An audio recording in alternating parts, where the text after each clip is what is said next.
Saturday morning, jumped out of bed, put in my running shoes and breakfast with Bob. Poncho Man!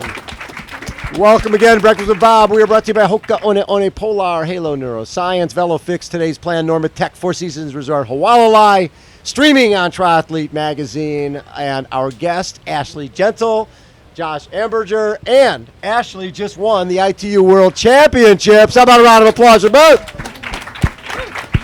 So, Ashleigh, let's talk about that. That was it about 2 seconds you won by, a little sprint finish? Yeah, it was a sprint finish. It was very close. I was duking back and forth with Katie Safiras and Vicky Holland pretty much the whole race. So, yeah, it was nice to win because it was a home crowd as well. Gold Coast. Yeah. Very fun. Yeah. And Josh, were you out there spectating and cheering? Yeah, of course. I managed to come watch the race in between my Kona prep. So, yeah, it was fantastic. Well, let's talk about Kona last year. Was last year your first time here? Yeah, first time. First time, get out of the water first, lead, riding along on the Queen K Highway. Life's pretty sweet. Yeah, life's sweet until you get past like You're Standing Still by Lionel Sanders. Yeah, it was last year was a great experience. You know, I didn't expect to swim by myself, and I just took the most of that opportunity to race off the front and learn the race the cruel way. So yeah, this year I think I'm going to revise my strategy a little bit this year to to kind of play a bit more conservative game. So maybe swim with the other guys? Nah, you're not going to do that. Well, I mean, the other guys have to swim with me. So. Ah, that's what we're talking about. So when you're out there and you get splits every once in a while, and our buddy Eric Gilson is out there with the board, and you got some splits on the bike. Yeah, so we just ridden through High and I was still in the lead. I wasn't so concerned about where the pack was behind me. It was more about where the Uber bikers were, you know, Worth, Keenler, Sanders. Yes. And so I asked Eric for a little bit more information than what was given to me on the board. And I said, you know, where are the guys? And he said, nowhere. They're nowhere. And I know Eric. We're good mates, and I was super confident in that moment. I said, hey, I think I can get to the turn at Harvey in front, and I know that's kind of where the race starts to unfold. Right.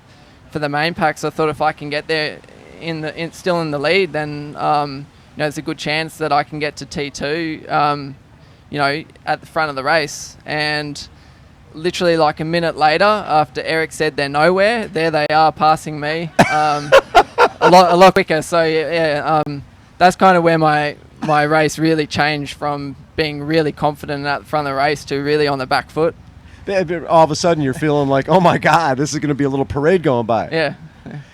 And when you're out there spectating at the World Championships, were you going a little crazy watching Ashleigh? Yeah, definitely. You know, I don't actually get to watch Ashleigh race much at all because we're on a totally different circuit. You know, Ash is doing the ITU circuit mostly in Europe. And I've kind of changed my racing a little bit to being in Europe so I can be with Ashleigh, but it doesn't mean I get to go watch her races all the time. So to watch the World Champs final at home and see Ashleigh, you know, win the race, which is something that it's only her second major win. So it was just an incredible moment and certainly gave me a little bit of drive for the last push into Kona. So Ashleigh, you're 2 years away from the Olympics. Obviously, that's the goal. Yeah. Do you see yourself getting into this longer stuff down the line? Yeah, I knew this question would come up being here in Kona this year. You think?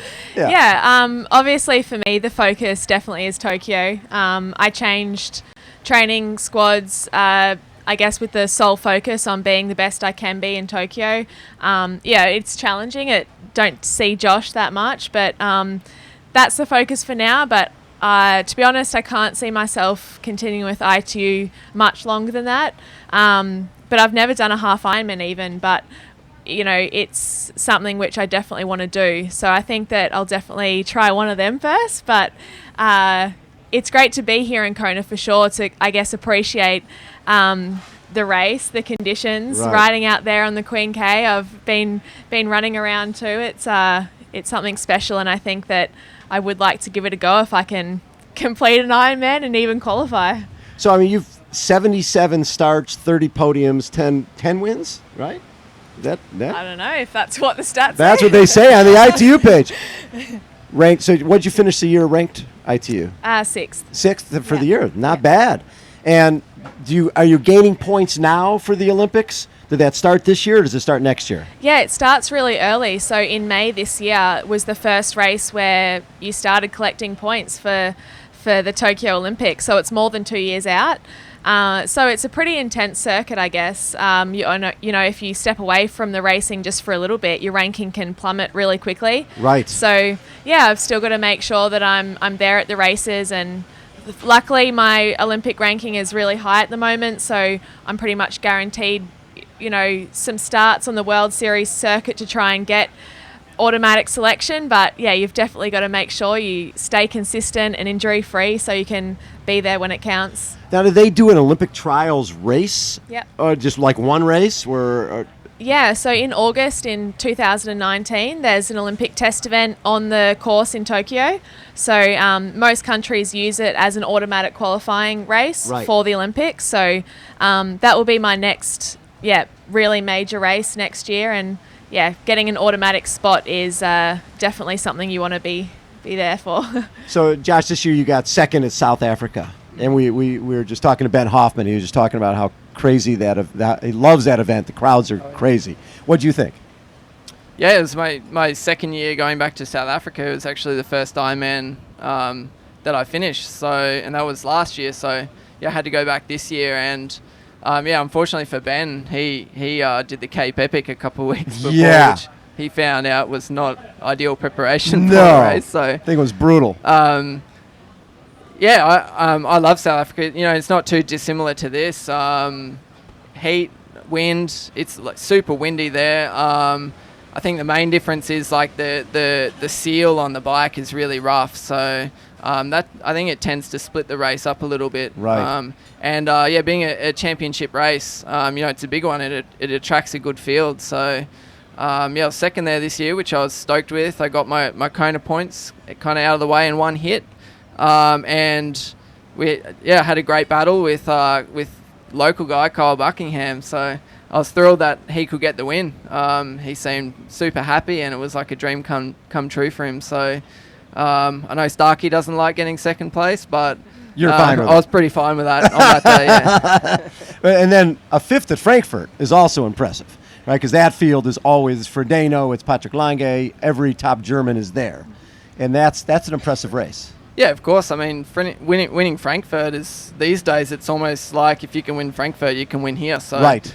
I wanted to do the biggest races. South Africa and Frankfurt, outside of Kona, to me, are the biggest Ironman races to win. So, I wanted to do those two, and I had 12 weeks in between them, I think. So, I had to kind of be careful about how I recovered after South Africa to make sure I was ready for Frankfurt, and then Kona was another 12 weeks That's perfect. After Frankfurt. So the preparations for both races have been a little bit different. It took me some time to recover after Frankfurt. I think we've also seen Frodo's now injured from that race as well, because we all just went hammer and tong at each other for 8 hours, and it was two fantastic races to do. Well, and you had a 3:04 marathon there. That's good. I wasn't really happy with that. I was first out of the water, first off the bike, and you can run a 3-hour marathon but still be 20 minutes behind Frodeno at the end. So, that's something that needs work.